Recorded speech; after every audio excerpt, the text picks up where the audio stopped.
Fala pessoal, tudo bem? Pessoal, um rapaz comentou aí no meu último vídeo falando que eu deveria tomar cuidado com o anticristo. O anticristo vai vir, então eu estou fazendo o trabalho dele, eu tenho que tomar cuidado. Bom, antes de eu falar de anticristo na Bíblia, eu teria que falar primeiro de Paulo, porque é necessário. Então eu teria que fazer 2 vídeos. E aí no segundo vídeo vocês vão entender por quê. Primeiro nesse vídeo eu tenho que explicar para vocês a questão do apóstolo Paulo. Porque Paulo na Bíblia, ele não foi um apóstolo de Cristo. Cristo só teve 12 apóstolos. Tanto que lá em Apocalipse, quando João vê a cidade santa lá em Jerusalém, ele vê 12 portas, 12 colunas com o nome dos 12 apóstolos. Não tem um 13º apóstolo, tá? E nós vamos analisar isso aqui nesse vídeo. Eu vou começar falando aqui do sermão profético de Jesus. O capítulo 24 de Mateus é o sermão profético. Esse aqui é o último sermão público de Jesus antes dele ser preso e crucificado. Então foram as últimas orientações dele. Começa com os apóstolos perguntando quando seriam essas coisas, né? A queda do templo e o sinal da tua vinda, que eu já expliquei no outro vídeo aqui para vocês. Aí quando chega aqui no versículo 23, olha o que Jesus diz. Lembrando que aqui, segundo se acredita, é Jesus que está dizendo, não sou eu, tá? Então se alguém vos disser, olha o Cristo aqui ou ali, não creiais. O que Jesus está falando? Olha, eu vi o Cristo ali, fulano. Não acredita. É Jesus que está falando, não sou eu.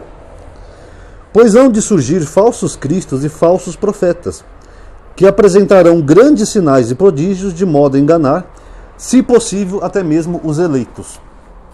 Vamos lá. Jesus está falando de falsos cristos e profetas.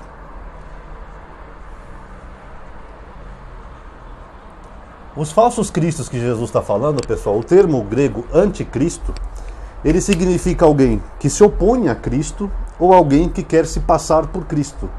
Então, são pessoas falsas, falsos profetas, que diriam que seriam enviadas por Cristo, sendo que não foram, tá? É a mesma coisa, então falsos cristos. Esses falsos cristos fariam sinais e prodígios. Só lembrando que Paulo fala em Coríntios que a pregação dele não foi com palavras. A pregação dele foi manifestação de força e poder através de sinais e prodígios. Então a gente começa a ver Paulo aqui no texto. Porque o próprio Jesus falou, cuidado, eles vão fazer sinais e prodígios. E esses falsos cristos e profetas, eles também enganariam, se possível, os eleitos. Quem são os eleitos, pessoal? Os eleitos são os apóstolos. Vocês podem ver em João 6,70. Jesus fala assim, eu não escolhi a vós os 12, ou elegi a vós os 12, e um de vós é um diabo, se referindo a Judas, então esses eram os eleitos. Então esse anticristo que ia vir, ele ia vir na época dos apóstolos, porque se possível fora, ele enganaria até os apóstolos. Tanto que aqui no versículo 34 desse sermão profético de Mateus 24, Jesus fala, não passará esta geração, a geração presente, sem que todas essas coisas aconteçam, incluindo isso. Então vamos continuar a leitura aqui, pessoal. Eis que eu vos adverti, vos preveni, que Jesus está falando. Se, portanto, vos disserem, ei-lo no deserto, não vá até lá. Opa! Então, se alguém chegasse e falasse assim, olha, eu vi o Cristo no deserto, era para não acreditar. É mentira. Então, se alguém falar, eu vi o Cristo aqui, acolá, eu vi ele no deserto. Não creiais. É Jesus que está falando, eu não vou aparecer para ninguém no deserto. Ele está sendo bem claro, eu não vou aparecer para ninguém no deserto. É o que está dizendo o texto. Ei-lo em lugares retirados, não creiais, pois assim como o relâmpago parte do oriente e brilha até o poente, assim será a vinda do Filho do Homem. O que ele está dizendo? Que a vinda dele ia ser um evento que todo mundo ia ver. Não um evento particular, isolado, para aparecer para uma pessoa só. Ia ser que nem o relâmpago. Quando dá um relâmpago, todo mundo não vê no céu? Essa ia ser a vinda dele, não um evento particular aparecendo para alguém no deserto. Inclusive essa expressão aí do relâmpago, né? Ela é uma expressão romana, tá? Mas aí seria tema de um outro vídeo. Mas o fato é quando as religiões romanas invadiram Jerusalém, que prova mais uma vez que Jesus ia vir em juízo sobre aquela geração. Mas o fato é, ele falou bem claro, ó, falsos cristos, falsos profetas, fazendo sinais e prodígios, enganariam, se possível, os eleitos, então ele ia vir na época dos apóstolos e falariam que viu Cristo no deserto. Correto? Aí o que acontece, pessoal? Quando a gente chega em Atos, capítulo 9, se eu não estou enganado.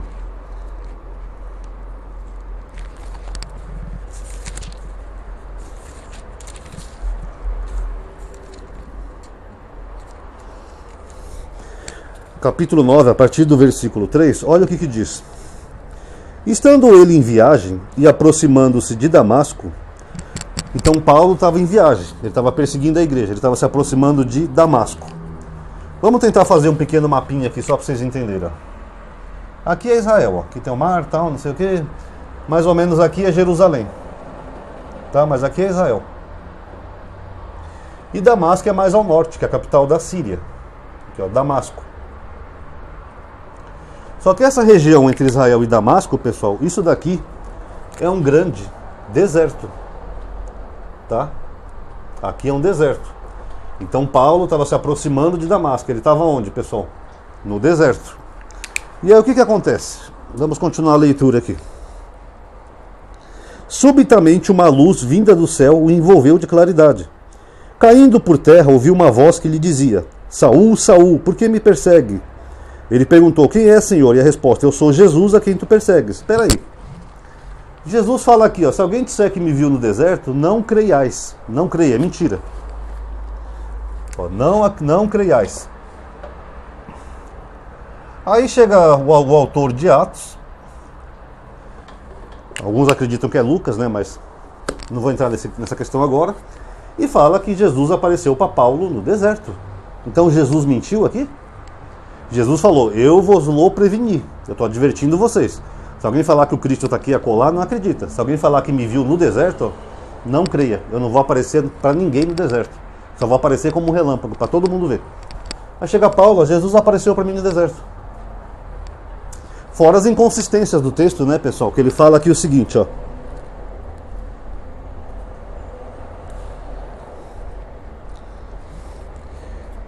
Ele fala que os que estavam com ele ouviram a voz, mas não viram ninguém.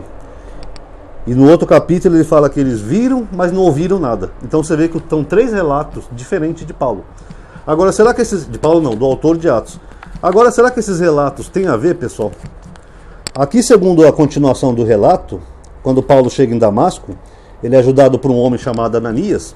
Ele foge da cidade e ele vai para Jerusalém se encontrar com os apóstolos. Agora vamos ver o que Paulo diz em Gálatas. Gálatas.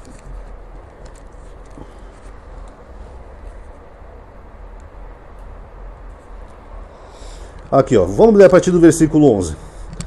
Com efeito, eu vos faço saber, irmãos, que o evangelho por mim anunciado não é segundo o homem, pois eu não o recebi nem aprendi de homem algum, mas por revelação de Jesus Cristo. Versículo 15. Quando, porém, aquele que me separou desde o seio materno e me chamou por sua graça, houve por bem revelar em mim o seu Filho, para que eu o evangelizasse entre os gentios. Então ele fala que Deus revelou para ele o Filho dele. Essa palavra em grego, pessoal, deixa eu escrever aqui, ó, é Apocalipse. É o mesmo nome do último livro da Bíblia, tá? Apocalipse, que é uma revelação. Então Paulo fala que Deus revelou o seu Filho nele. Ele não fala que ele viu Jesus. Isso só acontece em Atos dos Apóstolos. Então Paulo diz que teve uma revelação de Jesus, tá? Enquanto que o autor de Atos fala que ele viu Jesus. Viu uma luz, né? E ouviu uma voz. Então já temos uma contradição aqui. E olha o que mais ele diz aqui, ó, em Gálatas.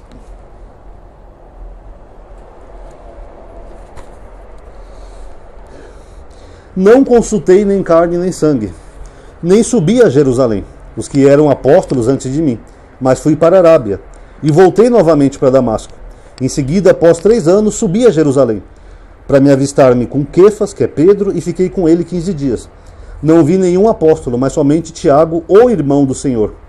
Então, pera lá, segundo Atos, depois dessa revelação, ele já vem aqui, ó, para Jerusalém, depois da revelação, pum. Agora, segundo Paulo, não. Ele foi para a Arábia, que é aqui embaixo, ficou aqui 3 anos, depois voltou para Damasco, e aí quando ele vai para Jerusalém, ele não encontra nenhum dos apóstolos. Ele só vê Pedro, que é Quefas, e encontra o Tiago, que ele chama de irmão do Senhor. Como é que Atos fala que ele já foi encontrar os apóstolos, pessoal? Quer dizer, o próprio livro de Atos não basta com o que o livro de Gálatas fala, com o próprio autor de Paulo. Agora, para finalizar o vídeo, depois eu vou entrar em outros pontos, tá, pessoal? Eu ando meio cansado ultimamente. Acho que eu não ando muito bem, até para fazer esses vídeos anda um pouco cansativo. Então eu vou de pouquinho em pouquinho, tá? Vamos ver aqui Coríntios, primeira epístola de Coríntios 9. Olha o que o próprio Paulo está dizendo. Aí não sou eu, Ronaldo, tá? Eu não escrevi a Bíblia. Ó. Vocês podem comprar uma Bíblia, pegar na casa de vocês, ó. Primeira epístola de Coríntios, capítulo 9. Tá? Porque sempre vem gente aí me reclamar que eu tenho que ter cuidado com o anticristo, que eu não sei o que. Eu digo, eu não sou o autor da Bíblia. Tá? Eu só estou dando a minha interpretação dos textos bíblicos. E olha o que Paulo diz de próprio punho aqui em Coríntios 9. 1 Coríntios, aqui eu estou na 2 Coríntios. Perdão. Olha o que ele fala aqui, a partir do primeiro versículo. Não sou porventura livre? Não sou apóstolo? Não vi Jesus, nosso Senhor? Vós sois minha obra do Senhor, ainda que para os outros não seja apóstolo, para vós ao menos eu sou. Pois o selo do meu apostolado sois vós no Senhor. O que ele está dizendo? Eu não sou apóstolo para os outros. Aqui, ó. Sou para vós. Quem que é esses outros? Os outros apóstolos. Então Paulo está dizendo de próprio punho, eu não sou apóstolo para os outros apóstolos, mas eu sou para vocês. Vocês são o selo do meu apostolado. Então ele está na defensiva dizendo que os outros apóstolos não tinham ele como apóstolo. Tanto que, quando Jesus fala aqui, se for possível, enganaria até os escolhidos, os eleitos, Jesus acertou, porque Paulo não conseguiu enganar os eleitos, que eram os 12 apóstolos. Vamos ver só mais uma curiosidade aqui, pessoal, só para fechar o vídeo. Deixa eu achar aqui o livro de Atos. Atos, capítulo 1.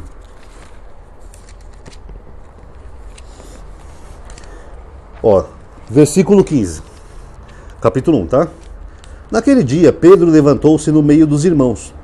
O número de pessoas reunidas era de mais ou menos 120 e disse: Irmãos, era preciso que cumprisse a escritura da boca de Davi, falando de Judas, tal, não sei o quê. Ora, esse homem, tá, aqui eu vou pular esses versículos, que ele fala da profecia de Judas, aqui são outras questões, aí ele fala assim, versículo 21, é necessário, pois, que dentre estes homens, que nos acompanharam todo o tempo que o Senhor Jesus viveu no nosso meio, todo o tempo, a começar do batismo de João, até o dia que dentre nós foi arrebatado, um destes se torne conosco testemunha da ressurreição. O que Pedro está falando? Que eles tinham que escolher um substituto para Judas, que tivesse andado com eles desde o batismo de João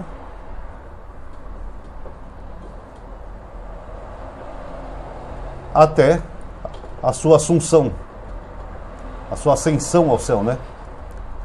Eu nem sei escrever ascensão, pessoal, tá? Mas não sei se está correto, tá? Português não é meu forte, mas tinha que estar com os apóstolos todo o tempo. Paulo teve com os apóstolos todo o tempo, pessoal? Ele viu o batismo de Jesus? Ele viu a ascensão de Jesus ao céu? Não, Paulo perseguia a igreja. Deixa eu ver o que mais que ele continua dizendo. Ó. Apresentaram então dois. José, chamado Barsabás, e cognominado Justo, e Matias. E fizeram esta oração. Olha, estão orando para Deus escolher. Tu, Senhor, que conhece o coração de todos, mostra-nos, para nós, os apóstolos, qual desses dois escolheste, a fim de ocupar no ministério do apostolado o lugar que Judas abandonou, para dirigir-se ao lugar que era o seu. Lançaram sorte sobre eles, e a sorte veio a cair em Matias, que foi então associado aos 11 apóstolos. Então Matias é o 12º apóstolo, não Paulo. Paulo não era aceito pelos outros, ele mesmo fala, se eu não sou apóstolo para os outros, eu sou para vós. Vocês são o selo do meu apostolado. E Paulo diz que, pelo menos o livro de Atos fala que Jesus apareceu para ele no deserto. Então alguém tem que explicar isso aqui, ó. Como é que Jesus falou para não acreditar se vissem ele no deserto? Jesus advertiu, vão vir falsos cristos e profetas. Lembrando que o termo Cristo em grego não é só para Cristo, tá? Ele também se refere a ungidos, enviados, etc. É um termo mais amplo. Faria sinais e prodígios, que nem Paulo falou que a pregação dele consistia em sinais e prodígios, não na palavra. E que, se possível for, enganaria os apóstolos. Paulo não enganou os apóstolos. Ele fala, se eu não sou apóstolo para os outros, dando a entender que eles não aceitavam ele. E, se alguém visse o Cristo no deserto, não era para acreditar. E o apóstolo de verdade foi escolhido por Deus aqui, ó. É alguém que teve o tempo todo com eles, do batismo de João até a ascensão de Cristo. Tem Paulo aqui no batismo de João, ou na crucificação, ou quando ele sobe ali para o céu no livro de Atos? Não tem, pessoal. Então aí vocês vejam que Paulo Ele não é um dos 12 apóstolos de Cristo, nem apóstolo. Ele é alguém que se infiltrou no meio e se auto-intitulou um apóstolo de Cristo. Mas ele não preenche os requisitos. E o próprio Jesus, no seu último sermão, advertiu sobre tudo isso. Não, porque a minha pregação dentre vós não foi mera pregação de palavra, mas consistiu em manifestação de força e poder através de sinais e prodígios. Jesus falou para não acreditar. Jesus falando, não eu. Ó, Jesus. E aí, como é que fica? Complicado, né, pessoal? Então tá aí, esse vai ser o primeiro vídeo chamado sobre Paulo não foi apóstolo, tá? Que tem vários outros sobre Paulo que eu ainda vou abordar no decorrer do canal. Eu sei que tem muita gente aí pedindo vídeo pra mim, pessoal, mas são tantos temas diferentes que eu tenho que ir bem aleatório. Eu faço um vídeo, ponho numa playlist, eu faço outro, ponho outro, entendeu? Porque senão fica meio difícil pra mim, tá? Por enquanto tá meio aleatório aqui meus vídeos no canal. E o Apocalipse, tá? É um tema que eu vou deixar mais pra frente, tá? Porque o Apocalipse é um tema mais delicado pra mim, tá? Porque existem muitas interpretações diferentes. Eu tenho amigos aqui na rede social que também tem interpretações diferentes, né? Posso até citar o nome, né? Scania, Francis, né? Respeito muito o trabalho deles, então eu estou tentando evitar uma saia justa, tá? Então o Apocalipse lá mais pra frente eu vou tomar esse tema do Apocalipse. Por enquanto eu estou evitando. Estou construindo um público, um canal numa boa, porque depois quando o canal estiver numa posição mais tranquila, aí eu posso abordar esse tema do Apocalipse. Mas por enquanto eu não vou mexer no Apocalipse agora. Agora quem quiser saber algum tema do Apocalipse, eu tenho uma playlist no meu canal velho, tá? O nome é Analisando as Escrituras. Só isso, digite no YouTube, tecla no canal, vê lá playlists. Eu já tenho uma playlist lá sobre o Apocalipse, tá? Mas por enquanto eu não vou mexer nesse canal aqui não. Também tem um e-book sobre o Apocalipse, tá? Se alguém quiser comprar, o Apocalipse já aconteceu. São, acho que, eu não lembro quantas páginas são de cabeça, mas são bastantes páginas. E meus e-books são R$30, tá? Quem quiser é só entrar em contato comigo. Meu contato está aí na descrição de qualquer vídeo. Bom, pessoal, então por hoje é o primeiro vídeo, tá? Espero que vocês tenham gostado e entendido. Quem gostou, faz uma gentileza de dar um like, pessoal. Comentem o que achou, que tudo isso ajuda a dar engajamento. Compartilha nos grupos que vocês fazem parte, do WhatsApp, Facebook, para as pessoas verem, tá bom? Comente também o que você achou, que é muito importante. Muito obrigado a todos aí que assistiram. Até a próxima.